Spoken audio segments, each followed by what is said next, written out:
mga nag-aalaga ng baboy para ibenta sa atin. No? Ang national average po ng production ng baboy ay 171 pesos per kilo. Now, ang problema po, wala pong supply. Bakit?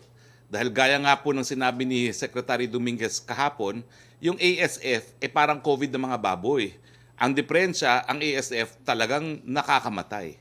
Kahapon nga po, meron akong kausap, no? Meron siya dating 10,000 heads na baboy, patay po lahat dahil sa ASF. Now, dahil dito, naubos ang supply natin sa Luzon or kung hindi naubos, mababa ang ating supply. Ngayon, alam nyo naman yung law on supply and demand, no? Kung mataas ang demand at walang supply, tataas ang presyo. Kaya nga po, tumaas ang presyo ng baboy. Bagamat, constant po yung cost of producing per kilo ng baboy. Magkano ba ngayon ang presyo ng baboy? Naku po, alam niyo naman yung mga namamalengke, no? Tignan niyo po sa infographics nito, mula 320 hanggang 400 pesos. Dahil nga po sa kakulangan ng supply. Kaya napilitan ng gobyerno na mag-impose po ng price ceiling na hanggang 280 hanggang 310 pesos per kilo ang baboy. Now, gaano ba po ang ating kakulangan dahil nga po dito sa ASF neto? Hindi po ito bababa sa 400,000 metric ton ang kakulangan natin. Now, anong solusyon? Well, ang normal na solusyon po natin dahil tayo naman ay arkipelago, kinakailangan mag-angkat muna tayo ng baboy na inalagaan at pinalaki sa Visayas at Mindanao. And as a last resort, pwede rin tayo mag-angkat galing sa ibang bansa. Now, ang tanong, magkano ba ang presyo ng baboy kung ito ay aangkat natin galing sa ibang bansa at magkano ba yung taripa na ino-impose natin para hindi naman madihado yung ating mga local na producers? Naku mga kababayan, napakababa po ng imported presyo ng baboy. Sa katunayan, kasama na ang 40% na taripa ay ang boneless loin sirloin na makikita niyo po, ito ay galing po sa customs, no? Ay pumapatak lamang ng 114.35 ang halaga ng baboy na meron ng 40% taripa. Anong problema? Kung ikaw ay Pilipino, nag-aalaga ng baboy, ang halaga mo to produce isang kilo 171. Kung ikay mag-aangkat kasama ng taripa, ang halaga 114. So napakamura. Ano mangyayari dyan? No? Baka tuluyang mawala na yung mga local producers. Kaya nga po nag-iingat tayo pagdating doon sa desisyon kung ilan ang aangkatin from abroad. At ang ating priority, mag-aangkat muna tayo galing sa Visayas at Mindanao. Now, kahapon po, meron akong puntong rinaise. Ang sabi ko, itong ating price ceiling, tama yan.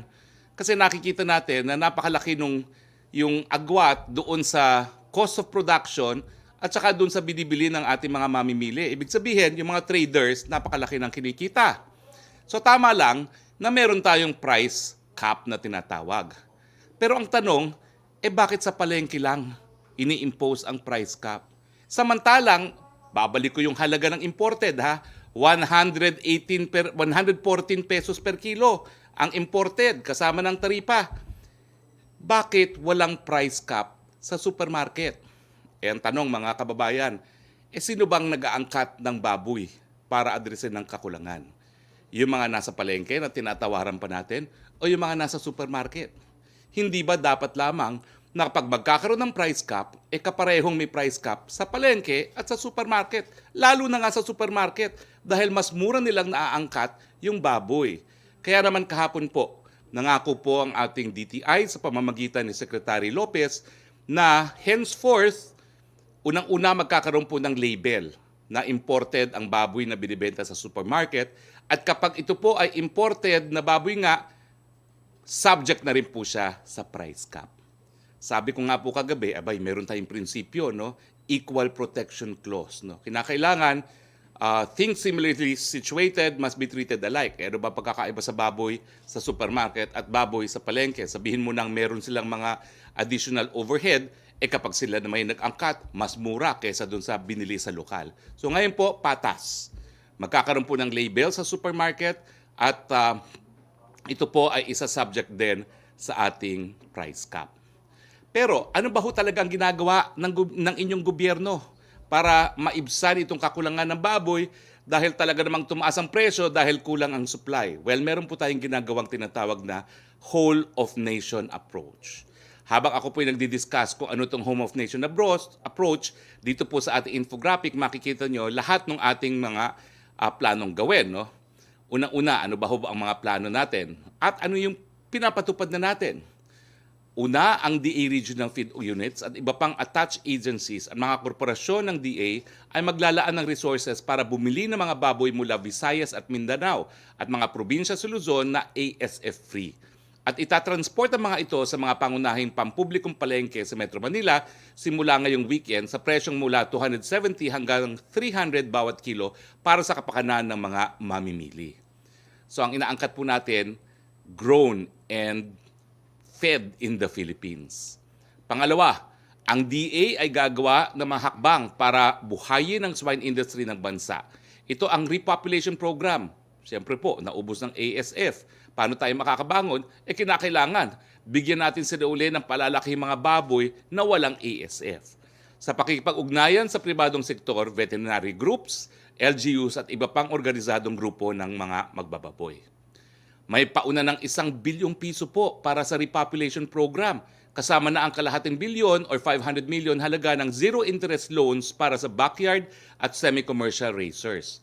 Meron ding nilaan na 15 bilyong piso, 15 billion, para sa pagpapautang sa commercial racers. So yung mga gaya ko po, ako po talaga dati nag-aalaga din ng baboy, no? Pero siyempre tinamaan din. Lahat po tayo, pwede na tayo mangutang para tayo po makakuha uli ng palaki, no? Pangatlo, papalakasin ng DA ang bantay ASF sa barangay para ma-manage, maiwasan at makontrol ang African swine flu kasama ng DA ang LGUs, pribadong sektor, veterinary groups at hog racers association. Siguro po sa susunod na linggo, yung isa kong kasama dati po kasi wipe out na ako no? Yung isa kong kasama rin sa industriya ay iimbitahin natin para naman marinig talaga natin no, kung ano yung mga persepsyon ng mga nag-aalaga mismo ng baboy na naging biktima ng ASF. Meron na po tayong initial arrangements ang DA para bumili ng bakuna sa ASF na i-develop ng US Department of Agriculture na sa ngayon ay clinically at field tested sa Vietnam. Mantakin ninyo po, no? Habang tayo nagbabakuna laban sa COVID-19, kinakailangan magbakuna din laban sa ASF. Okay. So, ito po yung whole of nation approach na tinatawag natin para buhayin ang industriya ng pagbababoy at pababain ang presyo ng baboy. Inuna ko na muna ang usaping baboy kasi paborito po talaga ng Pilipino yan at syempre malapit sa sitmura. Ang sumatotal, gumagawa po tayo ng hakbang. Hindi natin ninais na madali tayo ng ASF kasabay ng COVID-19. Pero babangon din po tayo. Mapapababa rin natin ang presyo ng paboritong lechon. Good news, pangalawang good news po. Inaprubahan kahapon po ng gabinete at ng presidente sa kanyang sa meeting ang mga sumusunod na hakbang para matulungan ang lifeliner elective consumers. Kung ikaw ay lifeliner, ito po'y para sa lifeliner lamang Ano yung mga pribilehiyo? Una, no disconnection hanggang Pebrero. Pangalawa, ang pag-extend ng grace period ng additional 2 months para magbayad ng inyong kuryente. Pangatlo, ang pagbibigay ng option for installment payment kung hindi mabayaran buong buo. Now, ito po importante dahil itong mga benepisyong ito para sa lifeliners lamang. Sino ba yung mga tinatawag nating lifeliners? Ito po yung mga mahihirap na kakaunti lang ang konsumo ng kuryente. Kadalasan nga po, low-income consumers, meron lang 3 bumbilya, 1 radyo, at talagang limitado po ang appliances. Ito po talaga yung poorest of the poor. Itong inaprubahan po kahapon ay dagdag na proteksyon para sa mahihirap at nagsusulong ng energy efficiency sa panahon ng pandemya. Nadinig po tayo ng presidente, kinakailangan natin ng lahat ng tulong dahil nga po sa pandemya, kung dati mahirap na ang buhay, mas mahirap po ngayon at nagbibigay tayo ng karagdagang benepisyo. Now, na-discuss din po yung funding ng PhilHealth kasi nga po um, pinahinto ni Presidente yung mas mataas na premiums. No? Well, ang mga na-discuss po, walang choice. Kinakailangan mag-cut cost doon sa operasyon ng PhilHealth at kinakailangan mas pabutihin pa yung collection record ng PhilHealth. Pero sa susunod na linggo po, dahil tayo naman po nagsulong ng Universal Healthcare sa mababang kapulungan ng 17th Congress, iimbitahin ko po yung mga tumulong sa akin na magsulong ng batas na yan. Ito po yung tinatawag nilang UPPGH Study Group on Universal Healthcare. No? At ang iimbitahin po natin kung siya available next week, walang iba po kung hindi ang Magsaysay Awardee, Dr. Domingo. Hindi po siya yung nasa Food and Drug Administration. Siya po isang Magsaysay Awardee, liver doctor, at siya po talaga yung pangunahing naging consultant natin nung sinulong po natin ng Universal Healthcare para sagutin ang tanong na saan ba talaga dapat manggaling ang pondo para sa Universal Healthcare kung kulang ang mga premiums. Hindi na po ako COVID-19 report kasi yun naman po yung last point na diniscuss ni Yusek Roque. Pero ulitin ko lang po yung ranking kasi paulit-ulit. Kanina nag-interview na naman ako, hindi raw maganda ang handling natin ng COVID. Naku po, yan po ang propaganda. Yung propaganda talaga hindi maganda handling natin. Dahil kung titignan nyo po ang datos, galing naman po sa World Health Organization na hindi nyo pwedeng pagbintangan na sila ay nagkakalat ng fake news or propaganda, nagpapakita naman po na we are managing our COVID-19 pandemic rather well in the Philippines. Sa total cases po, number 32 tayo worldwide. Sa active cases, number 41 tayo worldwide. Cases per 1 million population, number 134 tayo worldwide. At ang case fatality rate ay 2.1% or number 68 worldwide. Okay? Now, sa mga kasong aktibo po ngayon sa Pilipinas, meron po tayong 31,455 ayon po sa datos ng DOH. At dun sa mga aktibong kaso, 94.6 ay mild at symptomatic, 2.5 ang critical at 2.4% ang severe. Nasa 487,721 ang kabuuan bilang ng mga gumaling or 92% recovery rate. Meron po tayong fatality rate na 10,942 at nakikiramay po kami. Yan po ay 2.06 fatality rate. Okay, now tignan naman po natin ang ating kakayahan ng mga hospital. Well, unang-una, yung COVID cases, confirmed COVID-19 cases by adjusted date of onset. Makikita nyo po na bagamat bumababa, talagang nag-spike po siya for the past 4 days at the very least. No? Pero ngayon naman po, nag-spike, pababa na naman muli. Sana patuloy na po yan. Sa ating mga ospital, puno na po ang ating mga ospital. Hindi naman po, no? Meron pa tayong 59% available na ICU beds. Meron tayong 65% available na isolation beds. Meron tayong 75% available na ward beds. At meron tayong 79% available na mga ventilators. Okay, bago po tayo pumunta sa ating mga kasama sa MPC, meron po tayong dalawang panauhin. Unahin ko na po muna si Taguig Mayor Lino Cayetano. Ang issue po kasi, parating na yung COVAX facility. Ito nga po yung makukuha nating bakuna dahil sa pangunguna ng WHO.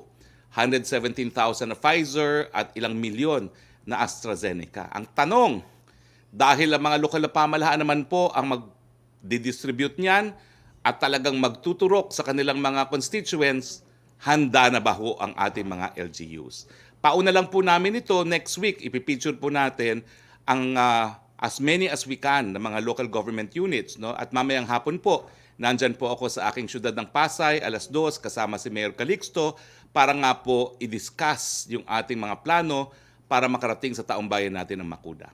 Pero unahin po natin si Taguig Mayor Lino Cayetano.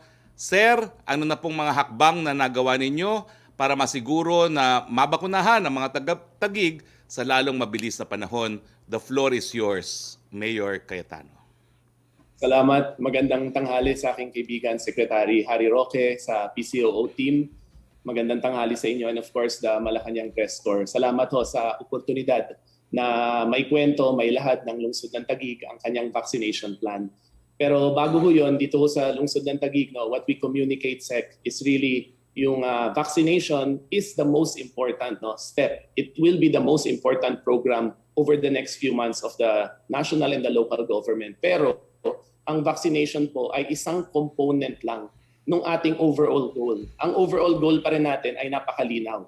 To end COVID-19, to end the pandemic, to beat this virus. So yun yung isa naming in-emphasize. Napakahalaga ng vaccination. But it is just one component. Bakit ho namin pinapaliwanag po ito? Dahil meron ho mga bansa na natulad natin, nag-iintay pa rin ng mga vaccine, pero halos zero na ho yung kaso. Australia, New Zealand, Taiwan, even Vietnam and Singapore. Ibig sabihin mo noon, habang hinihintay natin yung pagdating ng vaccine, habang tayo ay naghahanda, we want to emphasize in the city of Taguig na patuloy dapat tayo, yung nakasulat nyo dyan sa podium, mask, physical distancing, and to continue to enforce the minimum health protocols. Naniniwala ho tayo, dito sa lungsod ng Taguig, umabot na ho tayo sa almost 1 to 2 active cases per 100,000. Ngayon ho, tumaas tayo ng mga 9 to 10 active cases per 100,000. Still among the lowest in Metro Manila. But naniniwala ho kami na patuloy sa paghahanda sa pagbabakuna, napakahalaga na kaya natin yung road to zero even as the vaccine comes. Sa ibang mga bansa po kasi, Sec, habang nag-roll out yung vaccine, kung hindi tayo maingat, while they roll out millions of vaccines, it is also a period where there are most infections and there are the most deaths. So yun yung isa naming patuloy na paalala o warning sa ating mga kababayan. So let me share po, Sec, a short video habang ninanarrate ko ho. No? So unang-una, yung sa pagdating ho sa best practices, last time na nandito po ako, something that we shared is yung localized lockdown. So just quickly before we go to vaccination, yung localized lockdown ho, nakita natin dyan sa BGC, hindi ho kailangan isarado ang buong lungsod, kahit ho ang barangay. Patuloy yung operations namin dyan sa BGC when 294 active cases were found in one construction site. Pero dun sa mabilis ho nating kilos, 294, hindi nagsara ang Taguig, hindi nagsara ang BGC, hindi nagsara mismong yung kalye. Only the construction site. 294 cases, infected cases, and after 3 weeks, 294 recovered. So again, as we're waiting for vaccination, tuloy-tuloy pa rin ho yung ating localized lockdown para tuloy-tuluyang magbukas ang ekonomiya. Pangalawa ho, na napaka-importanting strategiya, pinaalala ng ating Pangulo, yung testing. In the city of Taguig, we will continue to aggressively test. Lahat ho ng health centers sa Taguig, all 30 health centers conducts COVID-19 PCR tests. And na-witness nyo to, Sec, no? You were able to experience yung drive-thru natin. Tuloy pa rin. Twice a week, every Wednesday, every Friday sa BGC at sa Lakeshore, sa Lower Bicutan, tuloy-tuloy yung aming drive-thru testing sa lungsod ng Taguig. Overall ho, we've conducted, the government has conducted around 111 free PCR tests. That's equivalent to almost 10 to 11% of our population. Again, naniniwala kami, napakahalagang component nito. Yung nakikita niyo ho sa screen, yan ho yung aming quarantine facility. Again, para mahiwalay ho yung may mga sakit, we made sure na meron tayong komportable na quarantine facility. May sariling kwarto, may sariling banyo, yung bawat ho na maka-quarantine. So again, these components, naniniwala kami, even during vaccination, is important.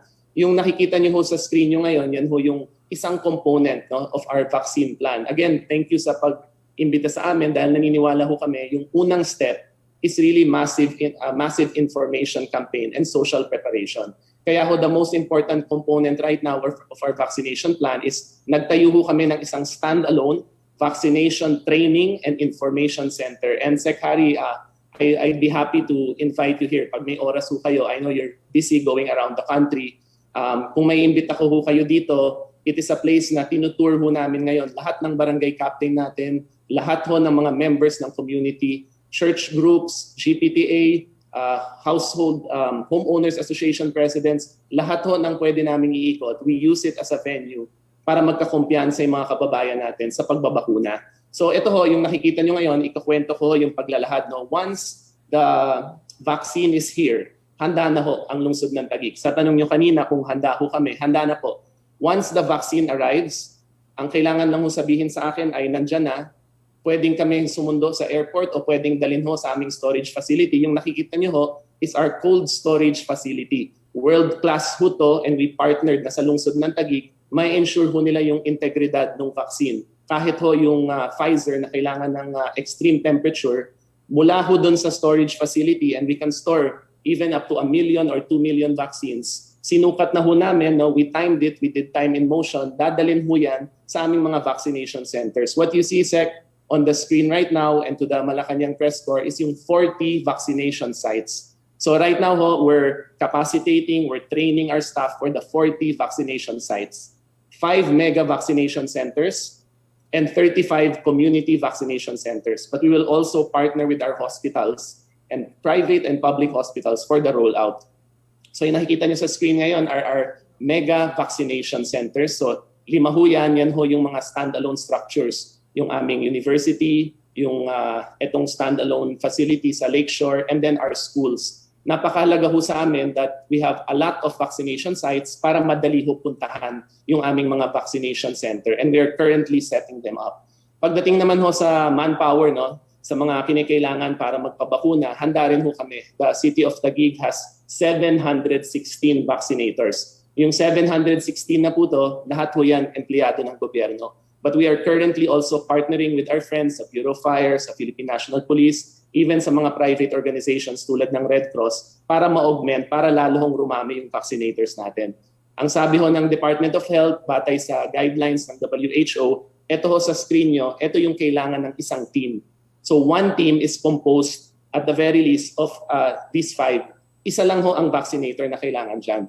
So something to remember siguro ho, ngayon binabatay ho natin sa gabay ng Department of Health. Ang nakikita po namin, Sec, ang sabi nila, one team can vaccinate up to 100 people per 8-hour shift. So kami ho, to be a little bit conservative habang ho nagsasanay tayo, ito ho konting computation. No? Kasi ang isang venue, pwede ho more than one team. So kung malaki yan tulad ng isang eskwelahan, we can set up anywhere from 5 to 10 teams. So kung 5 teams tayo per venue at meron tayong 40 vaccination sites, we can do around 15,000 a day. It will take around 46 days for us to vaccinate yung 670,000 population. Pero nakita ho namin, mukhang kakayanin rin namin 10 teams per vaccination site. 10 team. With that, we can do 30 vaccinations a day, 30,000, and we can finish in around 23 days. Pero again, no, hindi ho ito pabilisan. We want to do it safely and effectively. At pag tayo ho nag-vaccinate, kasabay nung binanggit natin kanina, na tuloy-tuloy yung ating mga health protocols, we have time to prepare and we have time to do it right. Okay. Maraming salamat, Mayor Cayetano. Asahan niyo po sa susunod na linggo ay yung ibang mga alkade ay makakasama rin natin para discuss ang kanilang rollout plan, at mamayang hapon po papunta ako dyan sa Pasay para nga po pakinggan kung ano yung rollout plan natin. Bago po ako makarating ng syudad ko ng Pasay, congratulations dahil for the past months po, no, Pasay is one of the cities na puro negative po ang attack rate ng COVID. Ibig sabihin, pababa po ng pababa yung mga attack rate ng COVID sa syudad ng Pasay. See you later, Mayor Calixto. And thank you very much, Mayor Cayetano. Now, we have a true expert, a former Secretary of the Department of Health, a former Professor of Medicine at the UP College of Medicine, former Director of Health Center. Lahat ng puro credentials nasa kanya na. Pero sabi ko po sa kanya, ibang tanong ko sa kanya ngayon. Kasi nga po, ngayong magbabakuna na tayo, meron pong mga natatakot sa bakuna. At bakit? Kasi nga po doon sa nangyari sa Dengvaxia. Pero napapansin nyo, walang gusto magsalita sa Dengvaxia. Kaya winarningin ko po ngayon si Secretary Cabral, tatanungin ko siya, ano ba ho nangyari sa Dengvaxia? At yung pangyayaring ito, bakit negatibo ang epekto doon sa kumpiyansa natin magpabakuna? At ano ang way forward para magtiwala pa ng lalo ang ating mga kababayan na magpabakuna sa COVID-19? Ma'am, these are difficult questions and questions that are not openly discussed, but they have to be answered.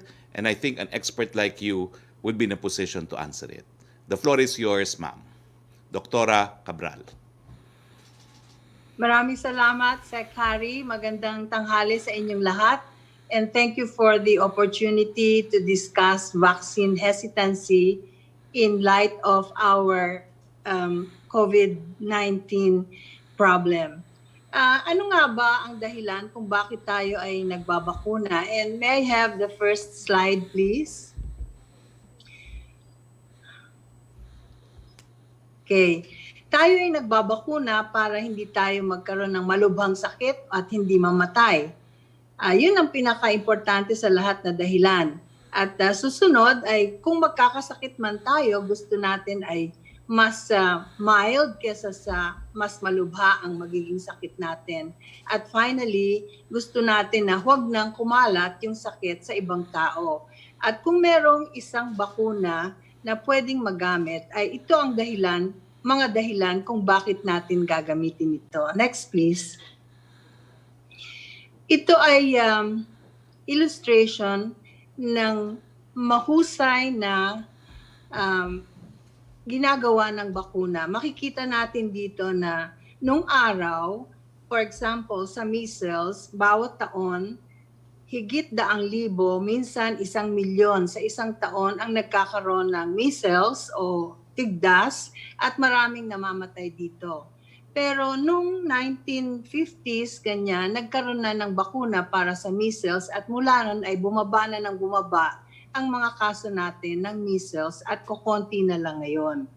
Maliban kung magkakaroon ng isang outbreak dahil sa hindi masyadong nabakunahan yung mga tao. Next, please. But in the last few years, yung kumpiyansa natin sa pagbabakuna ay nagbago. Makikita natin mula dito sa report ni Dr. Heidi Larson ng Vaccine Confidence Project kung ano ang nangyari sa vaccine confidence dito sa ating bansa noong 2018 kumpara sa 2015. At tandaan natin na ang nangyari between these 3 years, yung 2015 at 2018, ay nagkaroon tayo ng iskandalo tungkol dun sa vaccine para sa dengue fever. Okay? Noong 2015, 93% ng mga Pilipino ay nagsasabi na importante ang bakuna para sa ating kalusugan. Pero noong 2018 ay bumaba ito sa 32%. Noong 2015, 82% ng mga tao sa Pilipinas ay nagsasabi na ang mga bakuna ay ligtas. Pero bumaba ang kumpiyansa sa kaligtasan ng bakuna sa 21% noong 2018. At noong 2015, 82% din ang nagsasabi na ang mga bakuna ay mahusay at epektibo. Pero ito ay bumaba sa 22% noong 2018. So ito ang naging resulta noong iskandalo ng Dengvaxia noong 2018. At hindi lamang si Dr. Larson ang nagsasabi nito, kung papakinggan natin ang mga local chief executives at ang mga mamamayan mismo, malalaman natin na talagang ito ay isa sa pinakamalaking dahilan kung bakit ngayon ay dudang-duda ang mga tao sa mga bakuna. Next, please. Next, please. Okay. Sorry, balik tayo dun sa Pulse Asia survey.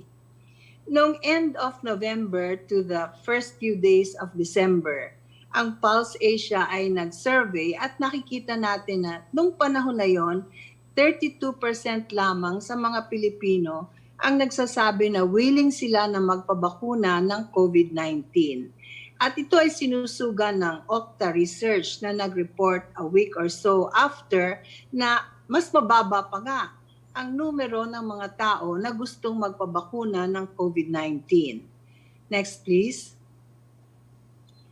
Bukod doon, itong last month lamang ay gumawa ang UST COVAX research team ng isa ding online survey na 15,600 ang mga respondents. At dito sa survey na to, makikita natin na 23.7% lamang ang nagsabi na they will definitely use any vaccine available for COVID-19. Next, please.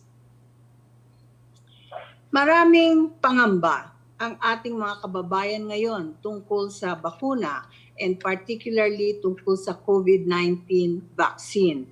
Sila ay nangangamba na baka fake yung vaccine na may inject sa kanila.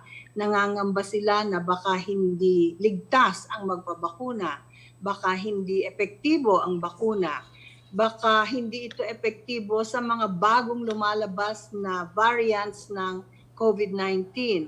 Baka hindi na testing mabuti ang mga bakunang ito. Baka may halaga para sa kanila. At baka itong mga bakuna na ito ay masyadong pinabilis ang paggawa. So yan ang mga dahilan ngayon kung bakit ayaw ng karamihan o nagdududa ang karamihan na magpabakuna. Next please. Ang sinasabi ng mga tao ay, aba, kung kami ay babakunahan, magpabakuna muna ang iba, lalo na ang mga politiko na nagsasabi na magpabakuna kami.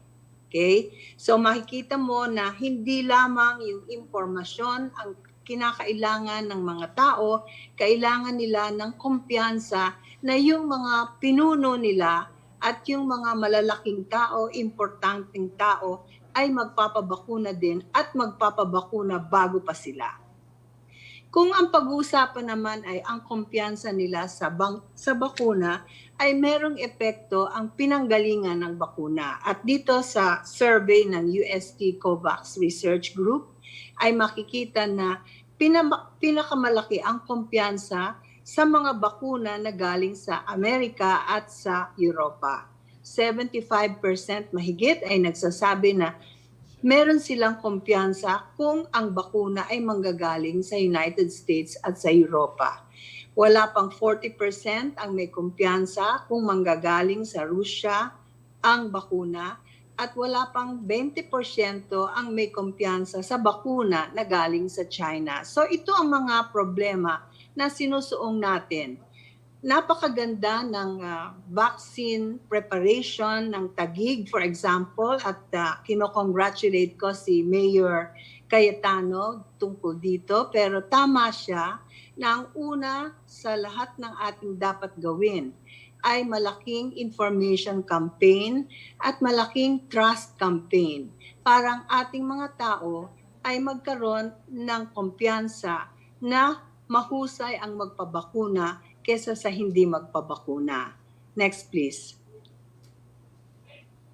Hindi lamang sa Taguig o hindi lamang sa ibang bansa o sa ibang lugar dito sa atin na merong vaccine hesitancy. For example, maririnig natin na sa mga korporasyon na handa nang ibigay sa mga empleyado ang bakuna, ay marami pa rin sa kanila na ayaw magpabakuna. Meron akong kilalang korporasyon, 400 people ang empleyado nila. Nung mag-survey sila, ilan ang gustong magpabakuna ng libre, 36 out of 400 lamang ang may gusto nito. So vaccine confidence is not only an issue of accurate and timely information, but of trust in the information giver. Next, please. Ang information giver na pinagkakatiwalaan ng mga tao ay ang kanilang doktor or healthcare provider. At ito ay survey sa Amerika na nagsasabi 85% of them trust their doctor or healthcare provider. They trust their doctor and healthcare provider more than they trust the Center for Disease Control or the Food and Drug Administration or even Dr. Anthony Fauci. And certainly they trust their healthcare provider more than President Biden or former President Trump. And that, I think, is the same situation in our country. Next, please. Okay, so it is important for us to note this when we do our communication and community engagement campaign. I think that is all I have to say for today. Thank you very much. Next, please.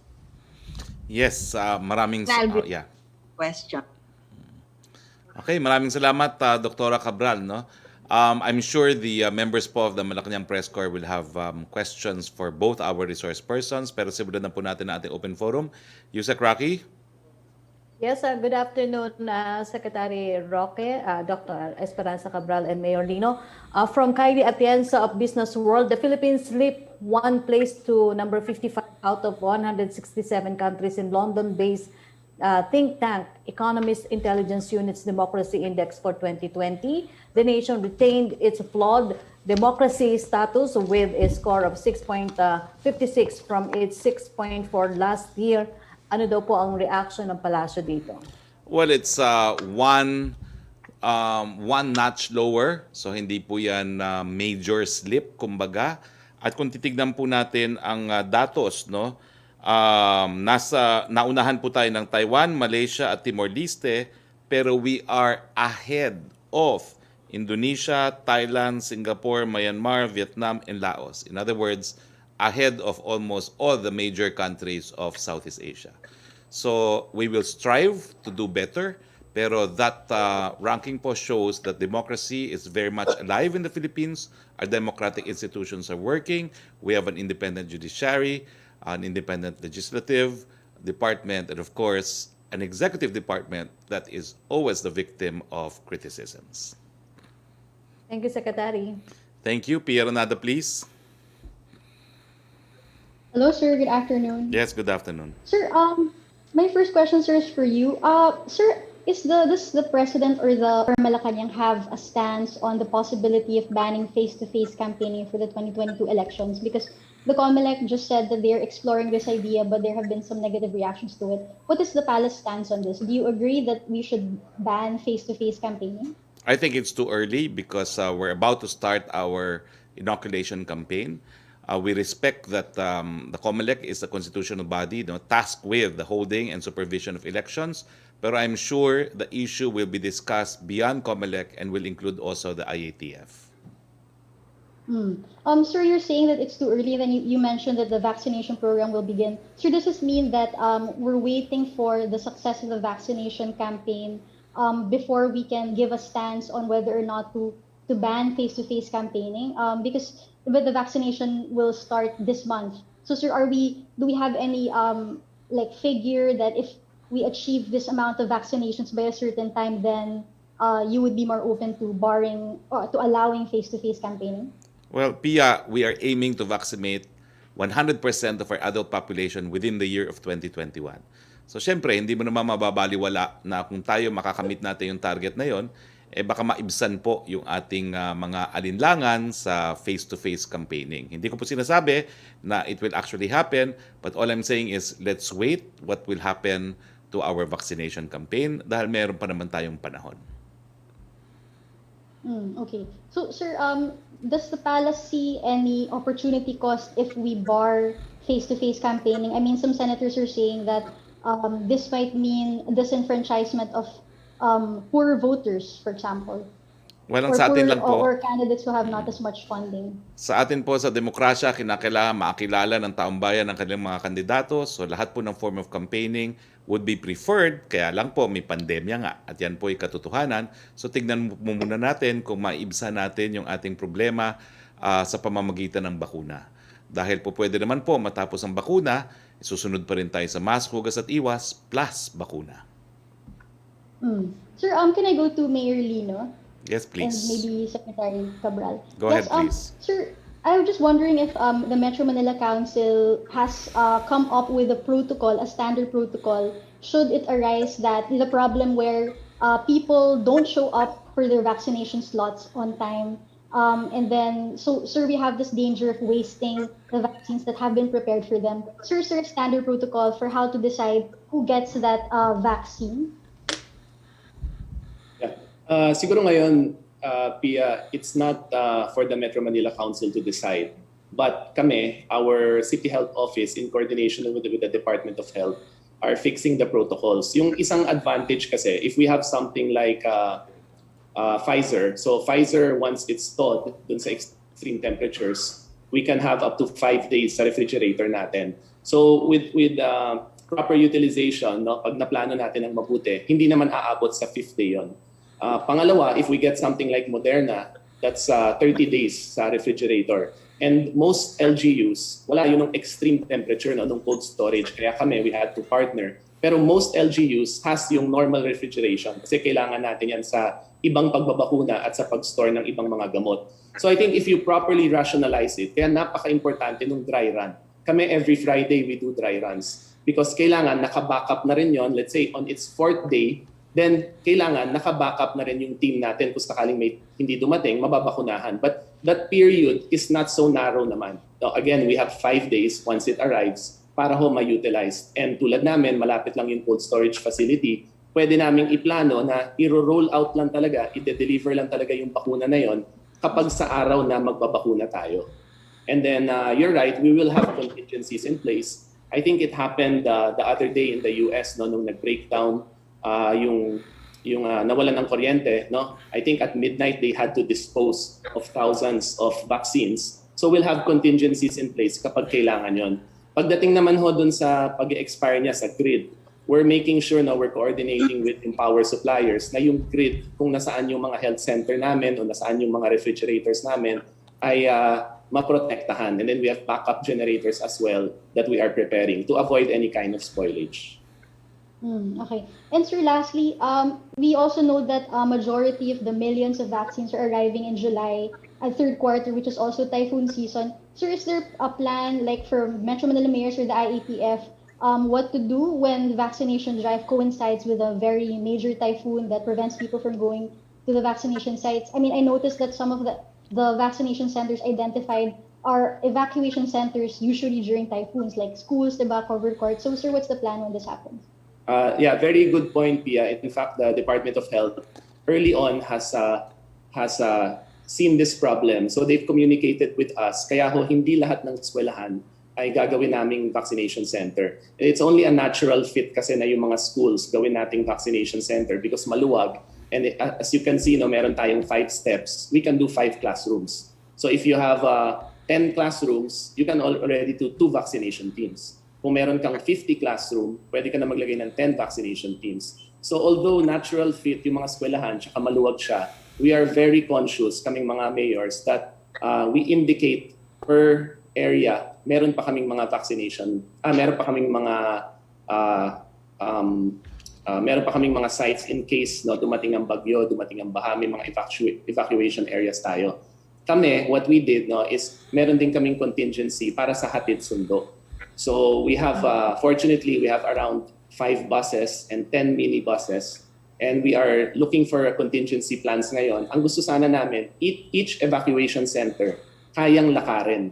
That's why we did 40. O kaya, hatid sundo pag sa mga matatanda.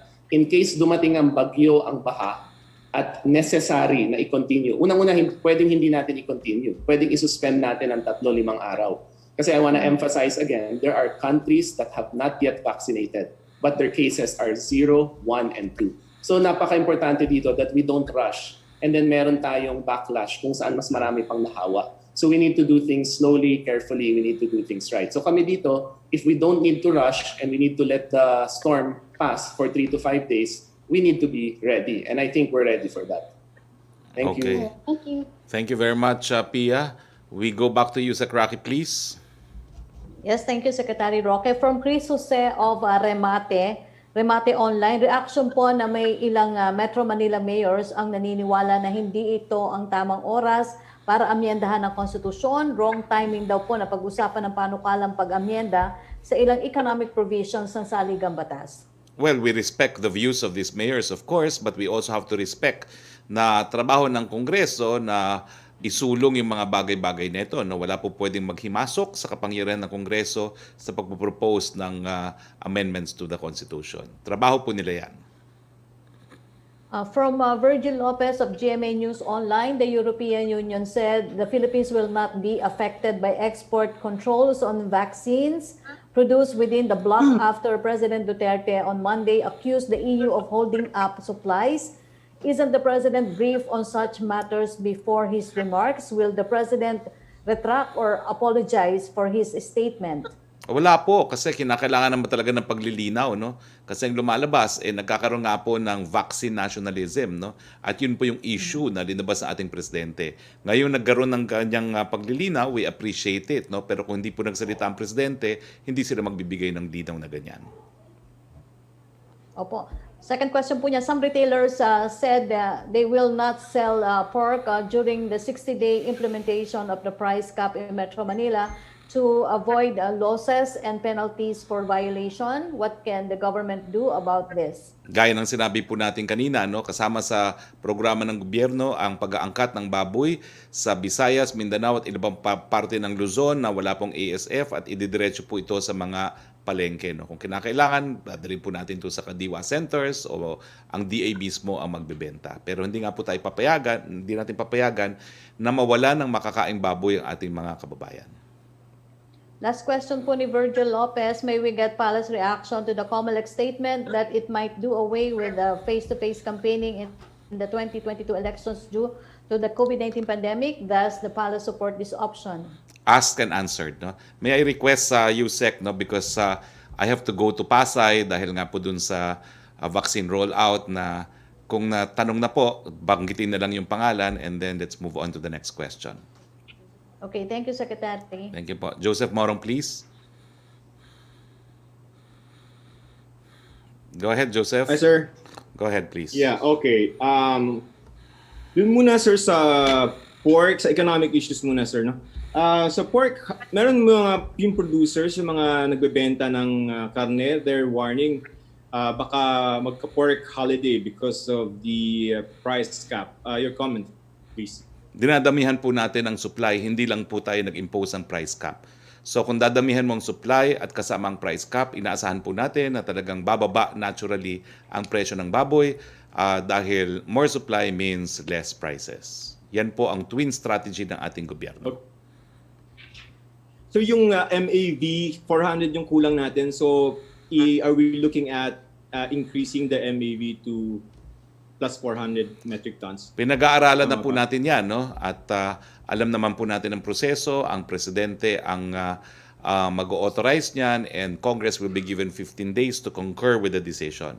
Pero tinitignan po natin muna kung sapat ang supply galing sa Visayas, Mindanao at ibang parte ng Luzon dahil alam po natin na napakalaki ng diferensya ng halaga ng inaangkat na baboy, 140 nga po, meron ng 40% tariff yon doon sa local production cost ng ating baboy sa Pilipinas, 174.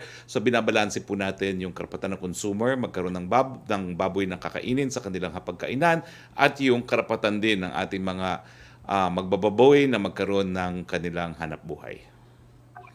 The price cap is still existing, sir, no? Effective Yes, pa rin of na. course. Oo. Okay. Sir, clarification lang doon sa sa lifeliners ng electricity. Hanggang February, dapat hindi magputol, tama ba? Ano, sir, yung 2 months kanina na nabanggit nyo? From grace February. Hanggang February po yun. No? From December. Yes. Na-extended Ending ko, sir. February Sir, can 28. I go a little bit to Secretary Cabral, please? Yes, please. Hi, ma'am. Good afternoon po. How are you Good doing? afternoon. Good, thank Okay, you. ma'am. How are you? Yes. I'm okay, ma'am. Ma'am, with your presentation, just so it comes from you, no, na we are putting the blame squarely on the Dengbaksha scandal. That's why yung ating mga kababayan ngayon, nag-hesitate to get the COVID vaccine. And then what do you tell po yung public na nag-iisip ngayon kung magpapabakuna sila but they have Dengbaksha on their minds? Well, palagay ko lahat tayo ngayon ay dapat magtulong-tulong para maibalik ang kumpiyansa sa bakuna. At isang paraan ay para sabihin natin na kung ang pag-uusapan natin ay yung Dengbaksha vaccine, ito ay isa sa mga bakuna na mas mahigit pa ang pag-aaral kesa sa mga COVID vaccines ngayon na ginagamit sa buong mundo. Pilipinas lang ang hindi gumagamit ng Dengbaksha. Lahat ng ibang bansa na may dengue virus, gumagamit ng Dengbaksha. At hindi totoo na ito ay nakakamatay at bagkus pa nga ay napakalaki ng tulong na maidudulot nito para ang mga tao ay hindi magkaroon ng dengue. Talagang masyado lamang na sensationalize yung mga issues. Maraming false narratives na lumabas tungkol sa mga scientists, tungkol sa mga regulators, tungkol sa authorities na hindi tama. Maraming nakita sila na parang inquisition-like hearings sa Senate, sa House of Representatives na nabastos masyado yung mga scientists at nawalan tuloy ng kumpiyansa sa kanila yung mga tao. Ngayon, makikita natin na wala tayong pinagsasandigan kung hindi siyensya pa rin. So, yung mga tao na yun ay naging contributors dito sa pagbaba ng vaccine confidence. So sila ay mga tao din na pwedeng magbalik nitong confidence na ito at inaanyayahan natin sila na tumulong to come out in public to say that all of us must get the COVID vaccine if this is something indicated for us so that we can recover our economy so that we can all stay healthy. All right, Secretary Roque, can I have one more question, please? Go ahead, please. Okay lang? Go ahead. Okay. Sir, yung Octa research, no? Yung data na nakuha nila from DOH shows na yung reproduction rate sa NCR is steady at 1. Does it give you a level, does it give the government a level of confidence such that we can relax our community quarantine this month, February? Well, sana nga po magpatuloy, no? Bagamat ang ating quarantine classifications are monthly, kung magpapatuloy po na ganito, siguro kung merong mag-move na ibaba na to MGCQ para lalong mas marami sa ating makapagtrabaho, po pwede naman po yan pagdesisyonan ng IATF. Pero sa ngayon po, nagpapasalamat po tayo sa ating mga kababayan dahil iniingatan po nila ang kanilang mga sarili para sa kanilang mga hanap buhay. All right, sir. Thank you for your time, Secretary Cabral. Thank you. Regards, Mayor Cayetano. Thank you, Joseph. We go back to you, Sec. Roque, please. Okay. From Jinky Badicados of IBC 13, nasagot niyo na po yung question niya about EU. And then Dreo Calonso of Bloomberg, how is the Philippine government viewing 91.4% efficacy of Russia's Sputnik vaccine?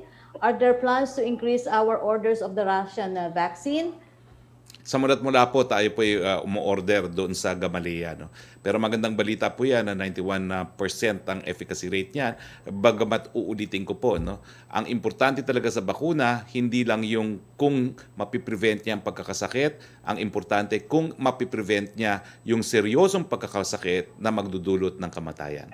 So, but of course, we welcome this dahil alam naman natin na dahil kulang nga po ang supply galing sa mga Western companies, talagang kinakailangan ibsan natin ang ating supply sa pag-aangkat galing sa Russia at sa bansang China. Second question po niya, how does Sputnik's efficacy affect President Duterte's personal vaccine choice? Is he more willing to be vaccinated using the Russian vaccine now instead of the Chinese vaccine with lower efficacy? Basta naman po aprobado yan ng ating FDA at binigyan ng EUA, kukunin po yan ng presidente. Of course, ang sinabi na niya, ang choice niya is either Chinese or Russian. So the Russian vaccine has always been one of his early choices. Question from Prince Goles of Abante Politico. Sources confirmed to Politico that President Duterte named 9 cabinet secretaries as potential senatorial candidates during yesterday's cabinet meeting. The names mentioned were Secretaries Mark Villar, Ramon Lopez, Arthur Tugade, Francisco Duque III, Silvestre Bello III, and Carlo Nograles, Chief Presidential Legal Counsel Salvador Panelo, Presidential Spokesperson Harry Roque, and Vaccine Czar Carlito Galvez. Was the President serious when he made the announcement last night? Alam niyo po kasi ang aming mga pagme-meeting ay covered din by executive privilege, no? So I think yung mga bagay-bagay na yan po, dahil hindi naman po yan kasama sa agenda, will remain to be confidential, no? So I cannot comment on that po. Question from Vance Fernandez.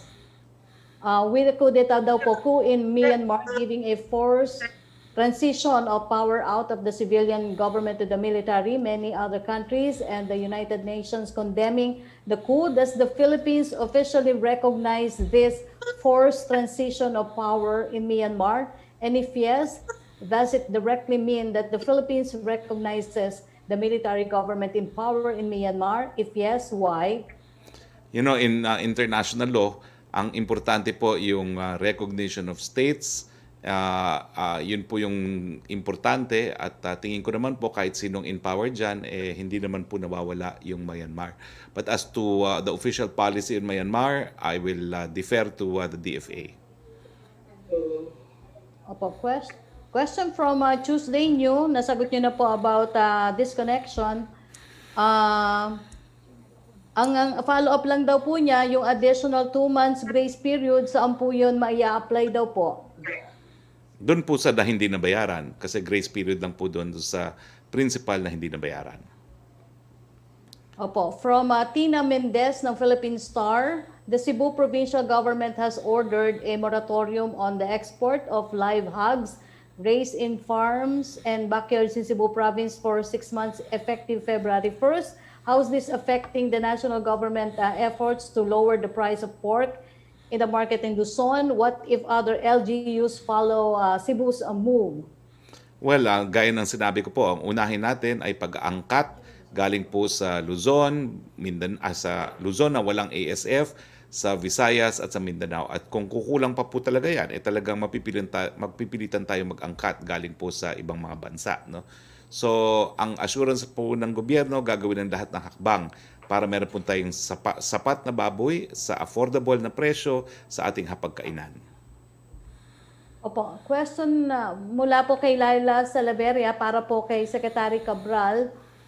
You said daw po vaccine confidence is an issue of trust in the information giver. Given this, what kinds of improvement could be done in the current government campaign to convince people to be vaccinated? Who should be playing a major role in this? I think that our healthcare providers should be playing a major role in the information campaign because they are the ones most trusted by the people when they deliver health information. So I think they will believe the healthcare providers more than they will believe politicians, for example, or attorneys and things like those. Thank you, Secretary. Okay. For Secretary Roque, a question from Kylie Atienza of Business World. When will the President sign the CREATE bill into law? Will he veto some provisions? What are these? Kayo naman, kakatapos lang nila ng BICAM, no? Hindi ko nga alam kung meron na silang printed copy. So, ayanan muna natin makarating sa palasyo at pag-aaralan po natin yan. Now, I think si Melo Acuña has a question. So, with your indulgence, Melo Acuña. Good afternoon, Secretary. Para po muna sa inyo, nakapaglakad po kami ng aking may bahay sa ilang lugar, sa mga malls. Napuna namin na may mga restaurant na walang kliyente. Kung meron man 20 pagtanghalian, 10 paggabi, meron daw po kayang direct assistance ang pamahalaan sa mga ganitong kalakal na baka magsara kung walang kliyente. Well, napabalita ko na po yan. Marami po tayong pwedeng ipautang sa mga small and medium scale businesses. Kasama na po dyan yung mga restaurants. No? Pero ang solution po talaga dyan, mga kababayan, kung meron naman tayong po pwedeng gastusin, lumabas po tayo, sama natin ang ating pamilya na hindi po minor de edad, magmask, hugas at iwas, nang sa ganun naman po, lahat tayo magkaroon ng hanap buhay. Yeah, palagay ko nga po. Pero para po kay Mayor Cayetano, may itatanong din ako. Mayor, magandang tanghali po.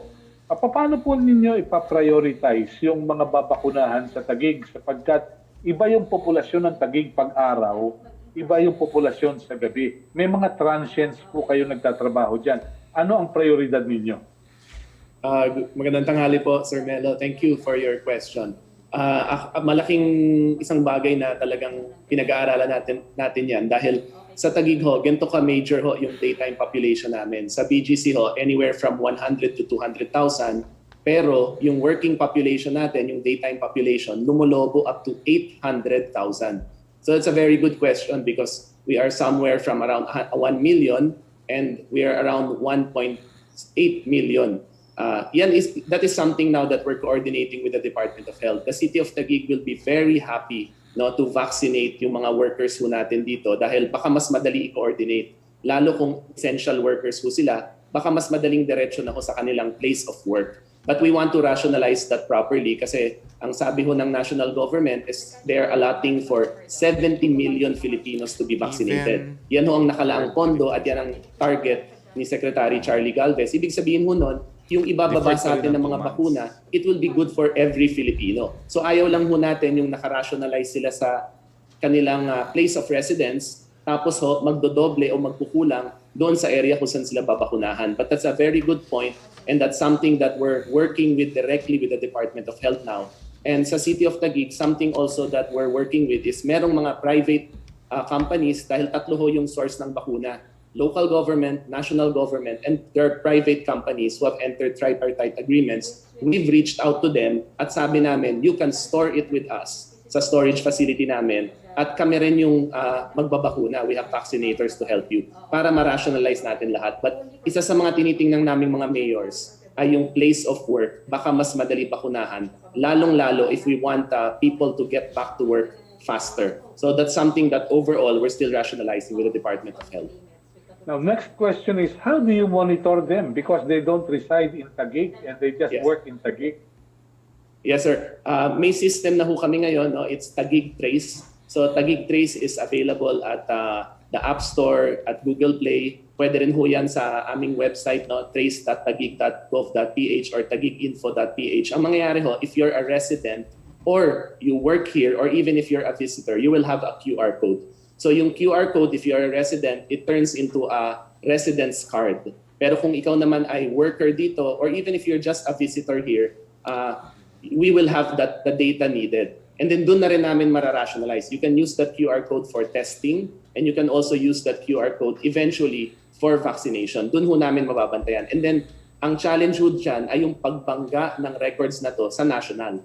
Dahil paano alam ng isang lungsod na sa Taguig na bakunahan na pala yun. So that's something we're fixing, and I think in Congress pending rin yung vaccination passport dahil kaya namin i-monitor dito sa aming lungsod. But bulag ho kami doon sa nabakunahan sa kapitbahay natin o sa ibang probinsya.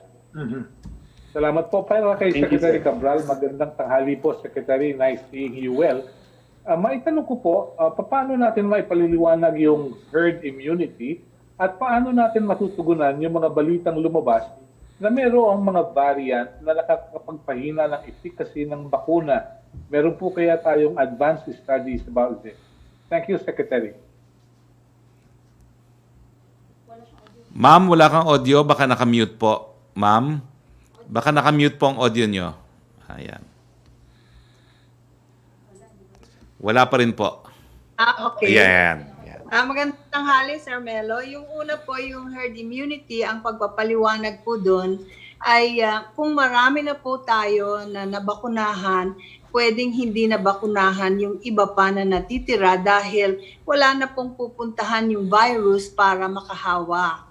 So, kaya gusto natin na as many people as possible para sa COVID-19, ang estimate natin ay 70% to 85% of the population ay kailangang mabakunahan at maaaring yung 15% to 30% pwedeng hindi na muna bakunahan at ito ay makakatulong na sa pag-control ng COVID-19 pandemic. Yung susunod naman po ay tungkol sa variant. Yung mutation po ng virus ay natural na proseso. Talaga pong merong mutation ang mga viruses at kung marami ang viruses, mas marami pong mutation na nangyayari. So, importante talaga na mabakunahan lahat para makontrol yung dami ng virus. Ngayon, ang datos na nakikita natin ay epektibo pa rin yung ating current na bakuna dito sa mga new variants na lumalabas. Pero tama po kayo na pwedeng magkaroon ng bagong mutation, bagong variant na hindi na magiging epektibo ang current na bakuna. So pagka ganun po, magde-develop ng bagong bakuna para dito sa variant na ito. Maraming salamat po, Secretary.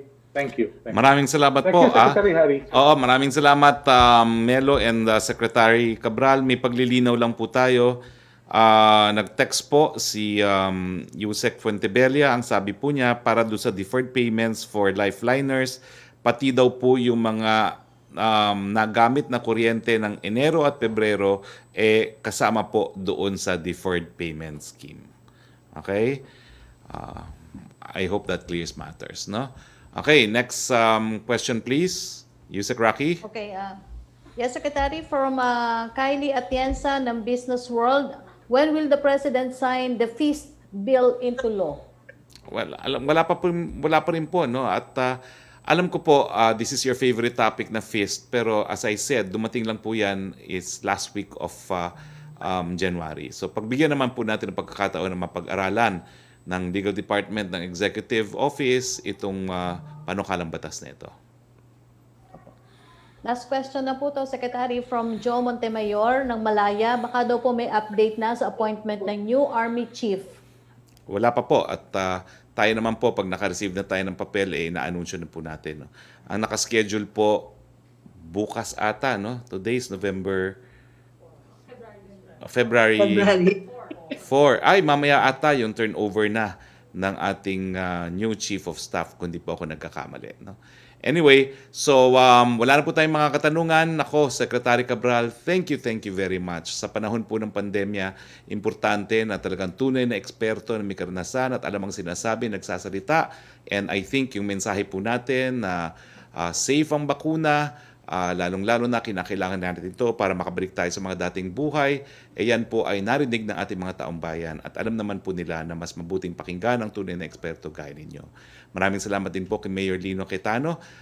As usual po, you have shown the way for all local government units on what to do for the vaccine rollout. Pero ililinawin ko lang po, no? Isa lang po si Mayor Lino Cayetano na meron na talagang solid na programa. Halos lahat po, kung hindi lahat ng ating mga mayor merong solid na programa, iisa-isahin po natin sila kung kakayanin. Kaya lang po, ang estimate ko, hindi natin maisa-isa lahat dahil nandyan ang bakuna, titignan na lang natin kung paano nila talaga i-roll out yan. No? At maraming salamat din po sa ating mga kasama sa Malacanang Press Corps. Maraming salamat, Yusek Roque. So dahil wala na pong tanong, may pahap po si Joseph Morong, pasensya na po. ano yun? Sorry po, Secretary. Nalito daw po si Joseph kasi, so kailan daw po pwede magputol ng kuryente? Patapos po nung yung 2 months. Patapos po ng 2 months. Okay? So anyway, so sa ngalan po ng inyong Presidente Rodrigo Roa Duterte, ito po ang inyong spokesman Roque nagsasabi, nako mga kababayan, konting tulong na lang talaga. Konting tulong na lang at nandyan na po ang ating bakuna. Pero alalahanin po natin, samantala, kinakailangan mask, hugas, iwas, at bagamat tama lang po na magkaroon tayo ng konting pagkatakot sa bakuna, no? Isipin po natin, hindi naman po ibibigay sa atin yan ng ating mga dalubhasa kung hindi po makakabuti sa atin. So magandang hapon po sa inyong lahat at see you all on Monday. Good afternoon to all of you.